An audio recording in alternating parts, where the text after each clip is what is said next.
मंगलमती student, we are studying chapter 9 soil. इस chapter में हमने अभी सॉइल की प्रॉपर्टीज के बारे में स्टडी किया।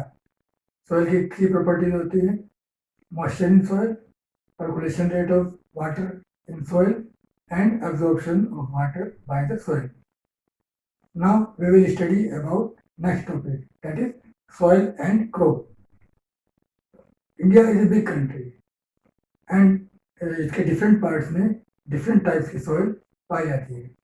कुछ पार्ट में लोमी सॉइल मिलती है, कुछ पार्ट में सैंडी सॉइल पाई जाती है और कुछ अदर पार्ट्स में क्लेई सॉइल मिलती है। अब जो सॉइल होती है, इसमें सैंडी सॉइल जो होती है उसके बीच में, उसके पार्टिकल के बीच में स्पेस बहुत ज़्यादा होता है, इसलिए इसको वाटर रिटेनिंग कैपेसिटी बहुत कम होती है। और जो क्लेई सॉइल होती है इसमें वाटर रिटेनिंग कैपेसिटी होती है, लेकिन it can not trap air, उसमें एयर ट्रैप नहीं होती है, तो इसलिए सैंडी सॉइल में न्यूट्रिएंट्स नहीं होते हैं। क्लेई सॉइल में न्यूट्रिएंट रीजनेबल अमाउंट में होते हैं, यानी कुछ मात्रा में होते हैं। और जो लूमी सॉइल होती है उसमें न्यूट्रिएंट बहुत ज़्यादा होते हैं, क्योंकि उसमें एयर भी ट्रैप होती है और पार्टिकल के बीच में स्पेस भी कम होता है, इसलिए उसकी वाटर रिटेनिंग कैपेसिटी बहुत ज़्यादा होती है। इसलिए लूमी सॉइल फर्टाइल होती है और बेस्ट सॉइल मानी गई है। नाउ सॉइल के स्ट्रक्चर और सॉइल की प्रोफाइल को अफेक्ट करने वाले 5 फैक्टर्स होते हैं। इन 5 फैक्टर्स हैं जो सॉइल की प्रोफाइल को प्रभावित करते हैं और सॉइल के स्ट्रक्चर को भी प्रभावित करते हैं। ये फैक्टर कौन कौन से हैं?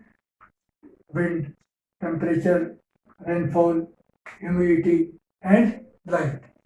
तो ये पांचों फैक्टर्स सॉइल की प्रोफाइल को, सॉइल के में पार्टिकल्स के स्ट्रक्चर को क्या करते हैं? प्रभावित करते हैं। अब कुछ क्रॉप्स और वो कौन सी सॉइल में पाई जाती है, उसके लिए कौन सी सॉइल उपयुक्त है, इसके बारे में हम डिस्कस करेंगे। जैसे वीट और ग्राम, तो वीट और ग्राम की क्रॉप किस तरह की सॉइल में होती है? क्लेई और लोमी सॉइल। पैडी, पैडी क्या होता है? राइस, तो राइस किस में होता है? Clayey soil and loamy soil. Pulses, pulses किस में होती है? Loamy soil. और जो कॉटन होती है, कॉटन की क्रॉप किस में होती है?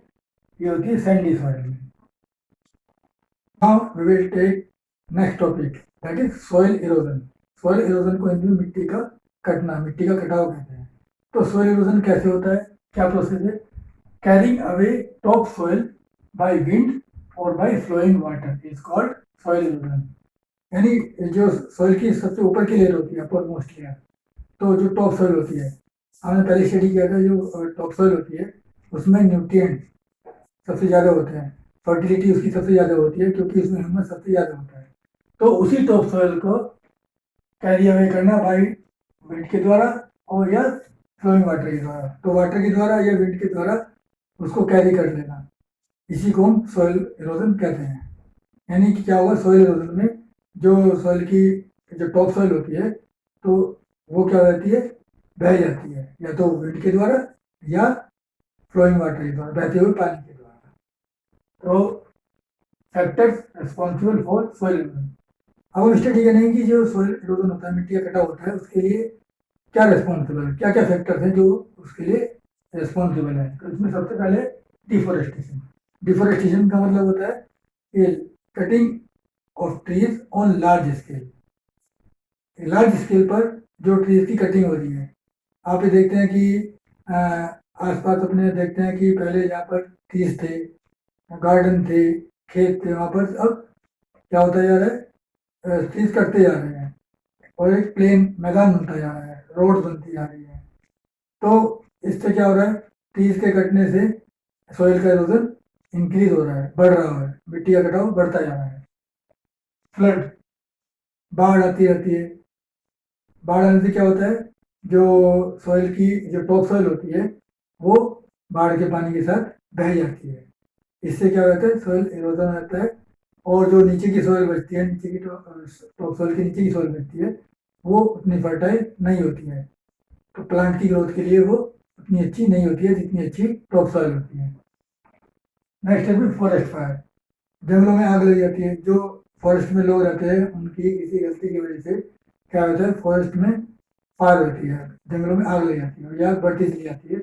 इससे क्या होता है, पूरे के पूरे जंगल जो है वो खत्म हो जाते हैं।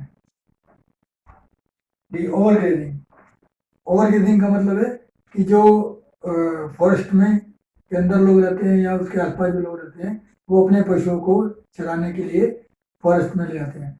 तो एक ही लैंड के एक piece per year after year grazing करने से ओवर ग्रेजिंग हो जाती है और उससे भी सॉइल का इरोजन हो जाता है।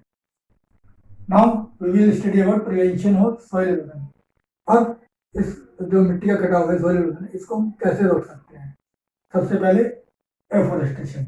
Afforestation mean planting more and more tree, ज़्यादा से ज़्यादा हम ट्रीज लगाएं, पेड़ लगाएं। इससे क्या होगा, जो ट्रीज होते हैं उनकी जो रूट होती है, वो रूट क्या करती है, सॉइल को बांध के रखती है, बाउंड करके रखती है। तो इससे सॉइल का इरोजन रुक जाता है। Next, construction of dams. Construction of dams, dam बनाकर भी हम सॉइल का इरोजन रोक सकते हैं। बाय प्रिवेंटिंग ग्रेजिंग, ग्रेजिंग को रोककर, अभी मैंने बताया जो ग्रेजिंग करते हैं, पशु चरते हैं, तो उससे सॉइल का इरोजन होता है। तो अगर हम पशुओं को कम चलाएं और इससे ही क्या होगा, सॉइल का इरोजन कम होगा। स्टेप फार्मिंग, स्टेप फार्मिंग कहते हैं जो हिल एरियाज होते हैं, जो पहाड़ी जगह होती है, उसमें जो फार्मिंग खेती होती है वो उसको हम स्टेप फार्मिंग कहते हैं। उसमें स्टेप फार्मिंग करके क्या होता है, जो फ्लोइंग वाटर को हम रोक सकते हैं। जो ऊपर से पानी बहता है वो क्या हो जाता है, बेकार हो जाता है, तो वो किसी काम का नहीं आता है। इसलिए पानी को रोक दिया जाता है, स्टेप बनाते हैं। जैसे स्टेप घरों में सीढ़ियाँ होती हैं, स्टेप होती है, ऐसे ही स्टेप बनाते हैं और स्टेप पर फार्मिंग की जाती है, खेती की जाती है। कहाँ पर, हिल एरियाज में की जाती है। तो उससे भी सॉइल का इरोजन रुक जाता है, क्योंकि सॉइल की जो टॉप सॉइल होती है वो बहने से रुक जाती है। इस प्रकार से ये आपका चैप्टर कंप्लीट होता है, टॉपिक कंप्लीट होता है। इसको आप केयरफुली स्टडी कीजिए, कुछ समय में ना आए तो आप मुझसे पूछ सकते हो। Thank you, have a nice day.